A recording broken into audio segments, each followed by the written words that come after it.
Ang ganda. Hello mga ka-winners, nandito ako sa bahay ni Ate Belen. Kasi nagpamasahe ako dahil ang dami na daw clog ng aking mga ugat-ugat. Ang sarap.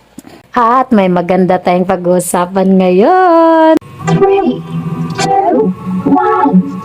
Welcome to CRS Channel!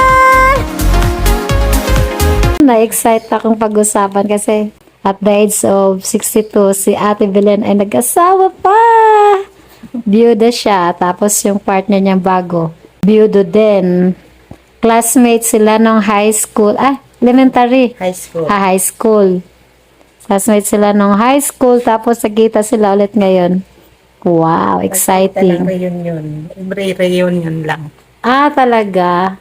Nakailang reunion kayo bago? 3. Kasi dati, pag may reunion, may asawa pa siya nun. Tapos biglang nag-reunion kayo ulit. Tapos nalaman mo, 4.5 years siyang balo. Bago kami kita ulit. Hindi. Nagkaasawa. Pero, Ako ay 8 years na balo. pero ilang taon kayong balo siya nung nagkita kayo ulit? At nakapag-desisyon? 1 year nagkita kami. 1 year siyang balo, nagkita kayo. Tapos, kailan siya nanligaw? Tuwing kami magre-reunion, nagpapaano lang. Nagpaparamdam. Paramdam lang. Ibig sabihin, naka-4 na reunion muna kayo. 3 reunion. Nagkatuluyan na. Wow, winner! Paano ba manligaw ang isang 62 years old? Paramdam lang. Paramdam lang, tapos Akbay-akbay, hawak-hawak kamay. wow, winner! Diba, nakaka-in love. Inspired talaga ako ngayon mag-cover ng mga ganyang kwento kasi na-inspire ako kay Sharon tsaka kay Gabi dahil mag-concert sila ulit at nakaka-in love yung kwento nila. Kaso lang, syempre, hindi naman na sila pwede. Hindi na may mga asawa. Pero ito sa atin ngayon ang kwento, maganda kasi pwede. Walang Parehong free. Pero magkaibigan kayo ng high school. O kasi mag-classmates parehas kayo. kaming lieutenant sa C80. Okay. Talaga kasi matangkad ka din eh. Matangkad din. Saan, anong ka sa C80? Anong lieutenant ka? Second lieutenant ako. Sa Bravo Company? Or Alpha? Alpha yun, di ba? Ikaw, Alpha ka or Bravo? Ako din second lieutenant ka ako sa Bravo, kahit ang liit ko. Kasi ang lakas daw ng boses ko. Yung mga boses ang hinabol. Oo. Malakas. Dapat armory lang ako eh. Ay nakakagising daw ako nang natutulog, kaya Malakas ang boses. Kahit boses ang kailangan. Tapos, hindi nyo naman napag-usapan na crush ka niya nung high school. Kaya patingin-tingin lang. Di, ngayon, nung nagkita kayo, nung naging kayo na talaga, hindi niya kinuwento na, alam mo ba, na-crush kita noon? Ibang kinikwento niya. Ay, ganun. Iba ang crush niya noon? Salbahe. Siya ay awol na sundalo. Ay, ganun. Bakit naman siya nag-awol? Ay, nga siya sa mga babae. Ganun, mga bisyo ng mga sundalo talaga. Na siya. Natukso sa babaeng teacher. Tapos, iba pa yung napangasawa niya. Iba pa yung napangasawa niya. Taga kanila din. Buti hindi siya binitawan ng, Halos sila ay magpinsan pa. ng asawa niya. Asawa niya. Oliveros yung naging asawa niya. Siya ay Oliveros ang nanay. Ay, ganun. Alam naman nila yun dahil Parang yung sa aking anak din, ang naging asawa, ang nanay ay Lirom, ay ang lula ay Lirom din.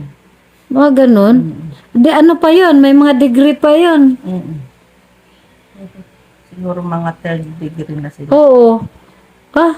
Ganun. Parang kami close kami ng mga 3rd degree ko eh.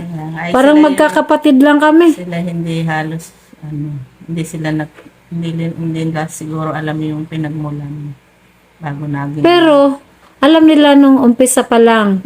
Na magpinsan. Oliveros, ang kanilang pinanggalingan. Ganon.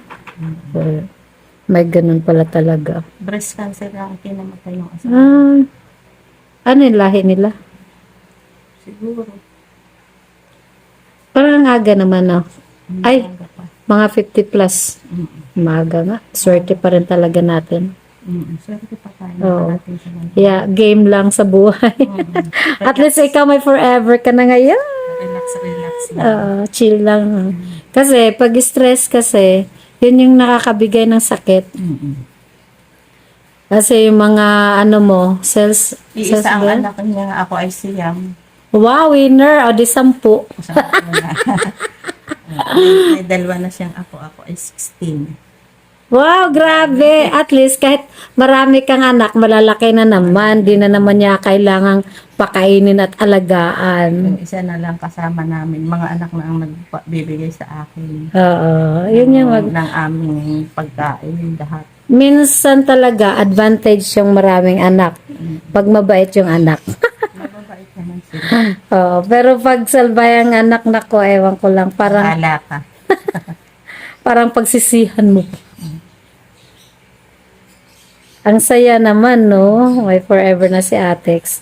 Nangarap din ako. Nakakatuwa naman, no? Napag-desisyonan nyo na ano. Biglaan. Pagka-reunion namin, diretso na. Wow! Ano, napag-usapan nyo lang. Ang mga bata. Napag-usapan nyo lang nga, magsama na nga tayo. Parang ganun. Nag-akitan na lang.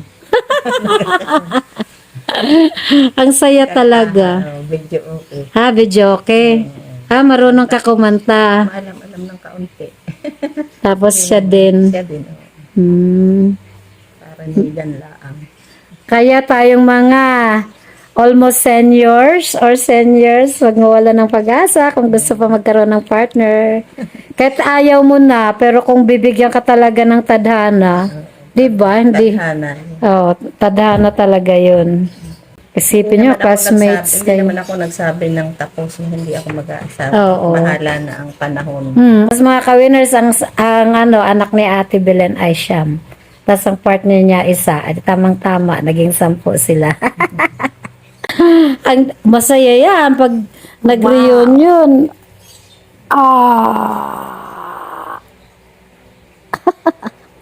Nalulungkot din siya kasi isang naging anak nila.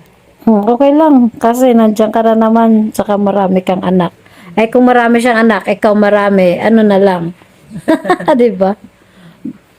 Kung pareho kay kadami ng anak 18 na agad yun.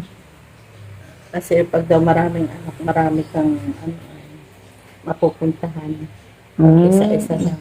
Oo. Ay, Pangit naman talaga pag isa lang. Dapat kung mag-anak ka rin lang. 2, 3. may kapatid. Yung mga ideal talaga.